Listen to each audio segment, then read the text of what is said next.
हरे कृष्णा, राधे राधे। आप सभी का आपके अपने चैनल प्रभु कथा भजन में हार्दिक स्वागत है। आज इस वीडियो में मैं आप सभी को पुरुषोत्तम महात्म का 9वां अध्याय सुनाऊंगी। नारद जी ने पूछा, हे भगवान, ब्राह्मण की वह पुत्री इसके पश्चात उस वन में आगे किस प्रकार रही?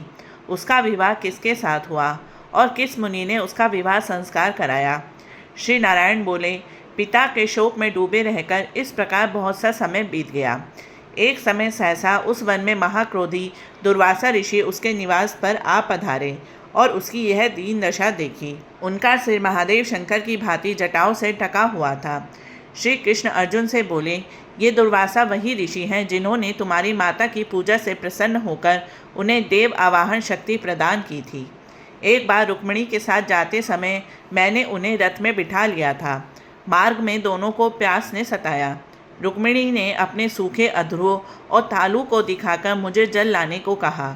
मैं जल के हेतु पदाघात करता हुआ चला और प्रिया के प्रेम में निमग्न हो उसे भोगवतीपुरी ले गया। रुक्मिणी ने तृषा को शांत किया।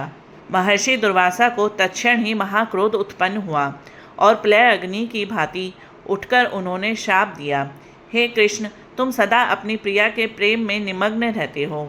तुमने उसके कारण ही मेरा तिरस्कार किया है और वह अपनी श्रेष्ठता दिखाकर पानी पीती है, अतः तुम दोनों का वियोग होगा।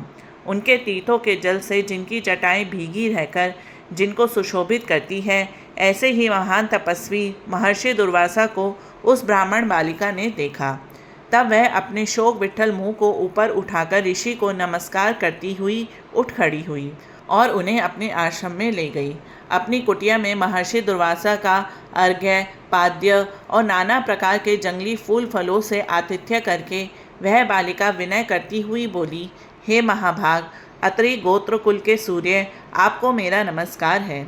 आपके आगमन से मेरे भाग्य का उदय हुआ है। आज मेरे सभी व्रत सफल हुए, सभी पुण्य सफल हुए और मेरा जीवन भी सफल हुआ। ऐसा वचन कहकर वह बाला मौन बैठ गई। आतिथ्य से संतुष्ट और प्रसन्न महर्षि दुर्वासा उस कन्या से बोले, हे पुत्री, तुझको धन्य है, तुमने पितृकुल का उद्धार किया है।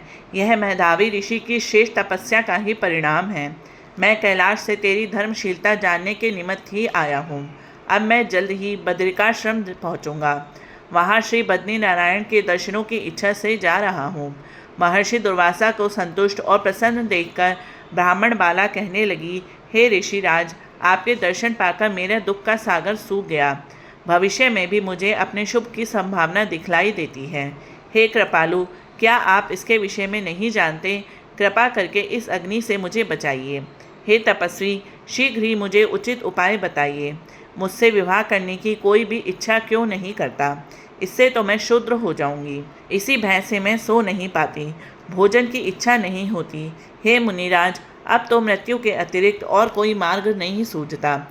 इति श्री पुरुषोत्तम मास 9वां अध्याय संपूर्णम।